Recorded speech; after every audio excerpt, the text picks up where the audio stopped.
हल्ली सुट्टी पडली की माझे पाय आपोआप वेंगुर्ल्याक वळतात. असाच परवा रात्री वेंगुर्ल्याक पोचलोय. दारावर पाय ठेवतोय तवसर एक फॉलोअर भेटलो. म्हणता तुझे सगळे व्हिडिओ मी न चुकता बघतोय. बस एवढाच ऐकूचा होता. मी तर सरळ चण्याच्या झाडावर चढलोय. अजून 2 जणांनी कौतुक केलं असता तर मी खाली उतरतानाच ऑटोग्राफ देऊक सुरुवात केलं असतं. घरी पोचलोय तर बहिणीच्या हातचे मासे आणि तिसऱ्याचा पिकला तयारच. वेंगुर्ल्यात गेल्यावर डाएट ह्यो शब्द गावाच्या सीमेवरच उतरवून येतोय मी. मग मस्त भरपूर मासे खाल्लंय आणि सरळ झोपलोय. सकाळी उठलोय तर भाऊजींनी नाश्त्यासाठी भजी आणून ठेवलेली. आता वेंगुर्ल्यातली भजी खाताना चौकोनी पाव नाही असा होऊचाच नाही, म्हणून मग मी आणि भाऊजी थेट पावाच्या भट्टीवर पोचलो. गरमागरम चौकोनी पाव पाहून माझ्या डोळ्यात चमक आली. पाव घेतलो आणि बाजारात गेलो. थोडे वस्तू घेऊचे होते तर तिकडे माझं अजून एक फॉलोअर भेटलो. त्याच्या कोल्ड्रिंक्स हाऊसमध्ये गेलोय तर तो माका माझेच डायलॉग परत ऐकवून दाखवूक लागलो.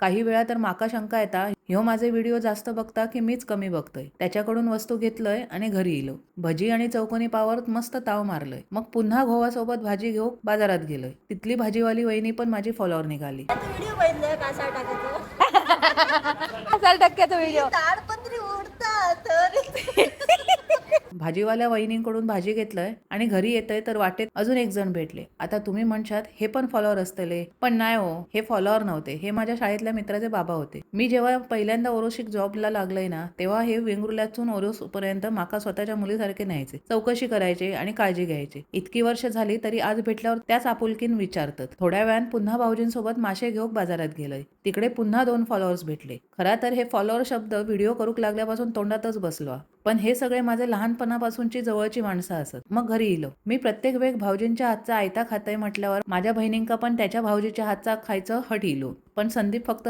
पिठी स्पेशालिस्ट असल्यामुळे माझ्या बहिणीक पिठीवर समाधान मानूचा लागला. मग माझ्या गोवान मेवणीसाठी पिठी करूक घेतल्या. आता दृश्य बघा. मी आणि बहिणी मोबाईल घेऊन आरामात बसलेलो आणि किचनमध्ये भाऊजी आणि संदीप युद्ध पातळीवर काम करत होते. मग एकदाचा जेवण तयार झाला आणि नेहमीप्रमाणे मी माशांवर आणि बहिणींनी पिठीवर ताव मारल्याने पूर्ण महिन्याचे मासे मी एका दिवसात खाल्ले. त्यामुळे मासे एवढे अंगावर पेवत होते ना की माका झोपच येईल. आणि मग दुपारी मस्त झोपलंय. संध्याकाळी काय केलंय त्या पुढच्या व्हिडिओत. तवसर बाय.